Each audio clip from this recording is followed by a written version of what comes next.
The modern story of Christopher Columbus involves a villain, but the villain is not who you think it is. How one man turned Christopher Columbus into the face of evil, today on The 10th Man.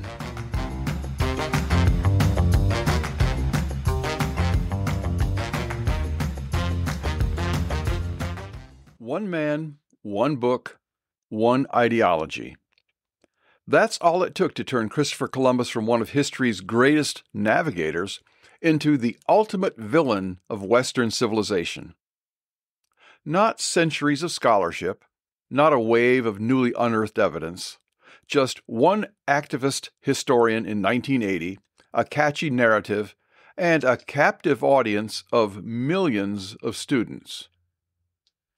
From that moment on, Columbus was no longer the daring explorer who connected two hemispheres.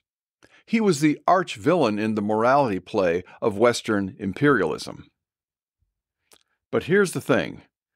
If you were taught that story isn't history.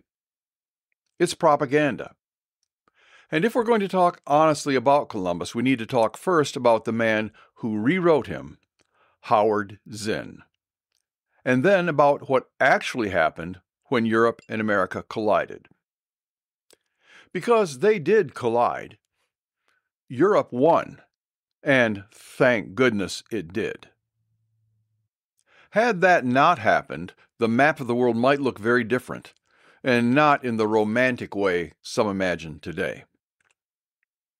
Howard Zinn published A People's History of the United States in 1980. The book quickly became a sensation in academia, then in high schools. By the 1990s, it was practically required reading in AP U.S. history courses. For many students, this was their first and only exposure to Christopher Columbus.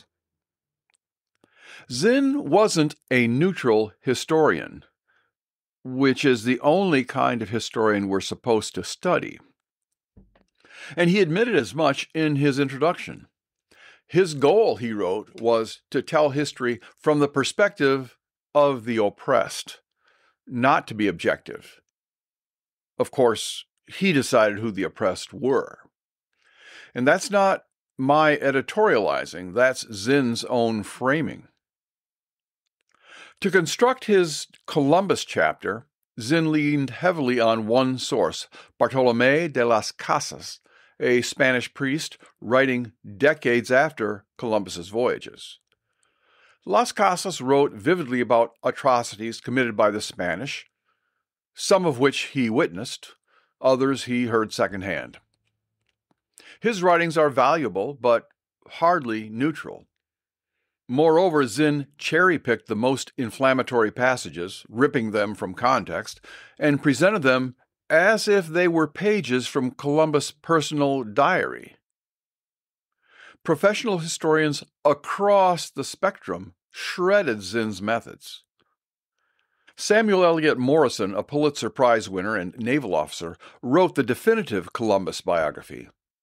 Zinn selectively quoted him to make Columbus look worse, ignoring entire sections that praised Columbus' navigational genius or clarified the historical context. And even many left-leaning scholars called Zinn's book unsophisticated, called it ideological, and a piece of activism pretending to be history. Zinn's impact on historical memory, however, was enormous, on par with cultural figures who reshaped public perception in other fields. Think of Rachel Carson, whose Silent Spring ignited the modern environmental movement by exposing real dangers in pesticide use. We may disagree with some of her conclusions, but her work was meticulously researched and genuinely transformative. Then think of the man who gave us global warming, James Hansen, the NASA scientist whose 1988 congressional testimony essentially invented the modern climate change narrative.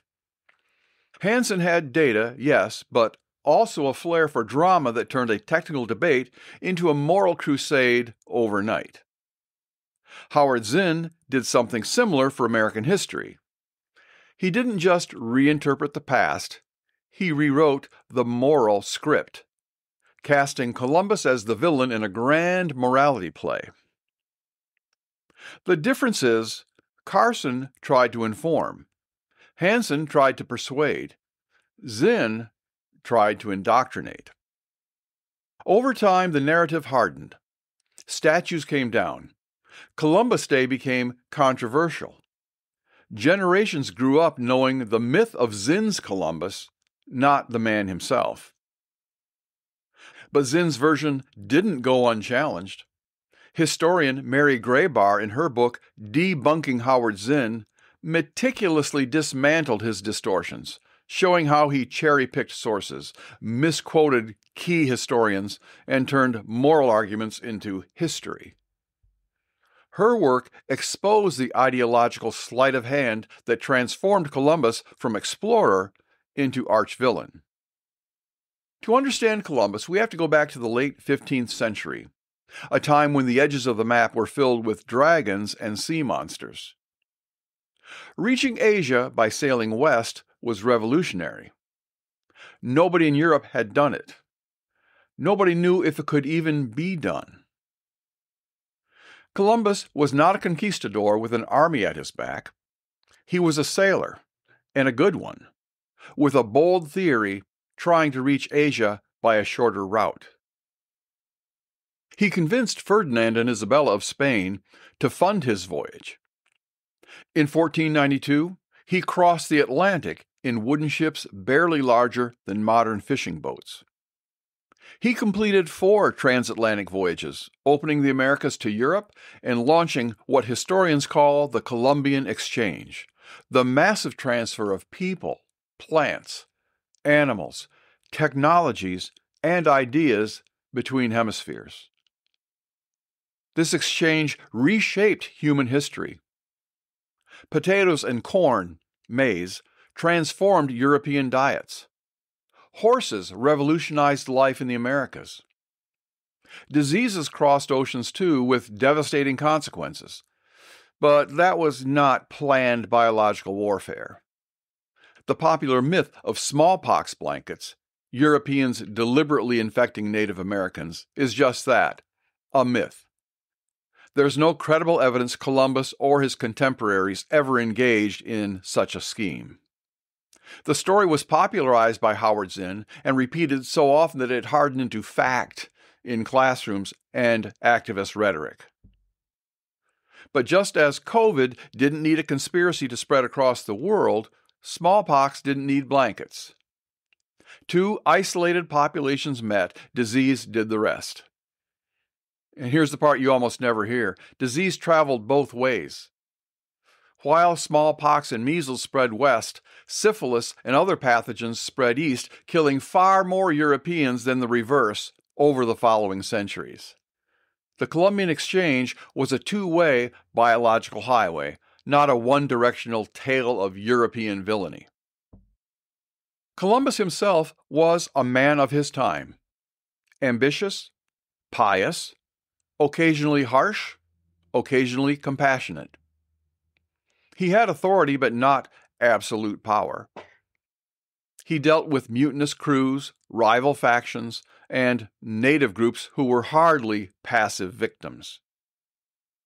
Many indigenous societies practiced their own forms of conquest and slavery long before Europeans arrived.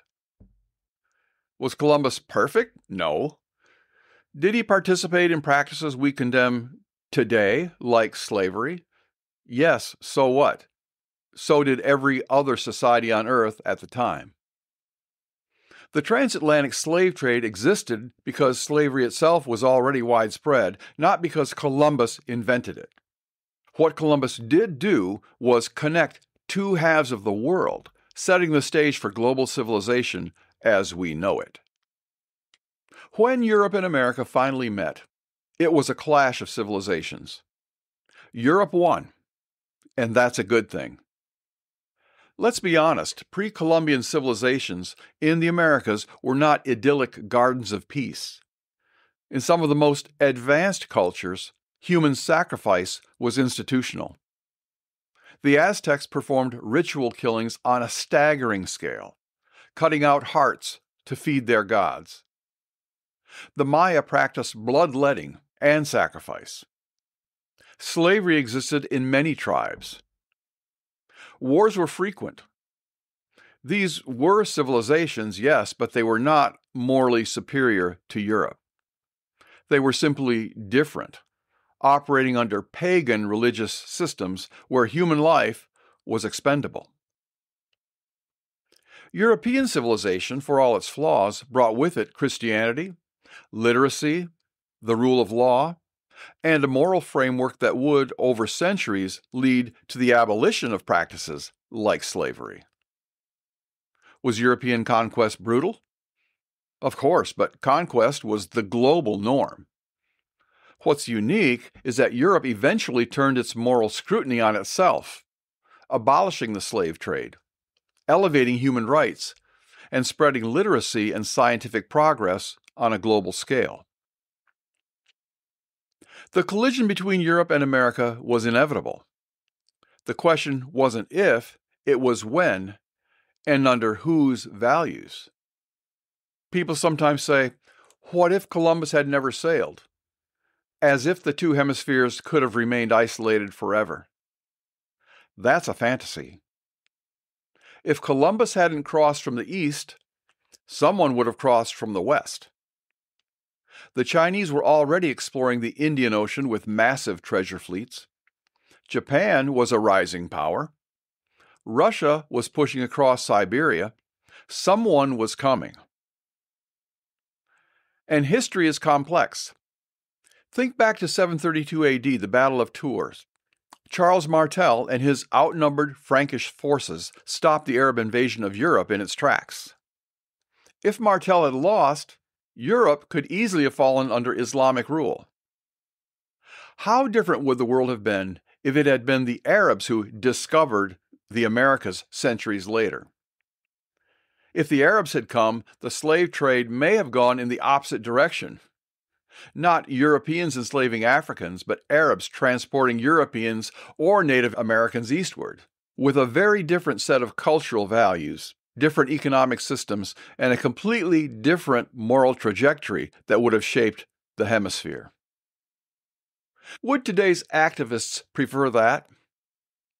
If the Ming Dynasty, the Shogunate, or the Caliphate had first contact, the values that defined the New World would not have been European, Christian, or Western. They would have been something else entirely. Modern critics love to selectively apply 21st century moral standards backward to 15th century people. They treat Columbus as if he were a modern politician standing trial on cable news. But history doesn't work that way. Conquest was universal. Slavery was universal. Cruelty was universal. What made the European project distinct was that, over time, it generated the tools to question itself: theology, philosophy, law, and eventually democratic institutions. Zinn's narrative flattens all this complexity into a simple fable: Columbus evil, natives good, Europe bad. It's easy to teach, it fits neatly into activist talking points, but it's not honest history. Columbus isn't just a figure to be understood. He's a figure to be remembered and celebrated. Not because he was perfect, no one is, but because what he accomplished changed the course of history. One daring sailor opened the Atlantic and set in motion the creation of a new world. He brought not just ships and sailors, but a civilization, with all its virtues and flaws, and he carried Christianity across the ocean. For all his faults, Columbus brought the faith that built hospitals, schools, cathedrals, and ultimately nations. He planted a flag, but he also planted a cross. People love to mock Christianity, but everyone wants to live where Christian values prevail, where human life has worth, forgiveness is a virtue, law stands above power, and the individual matters. Those were the values Europe carried across the ocean. They are the values that shaped the civilization we live in today. Howard Zinn's myth reduced all this to a morality play. History tells a richer story, and Columbus stands at its center.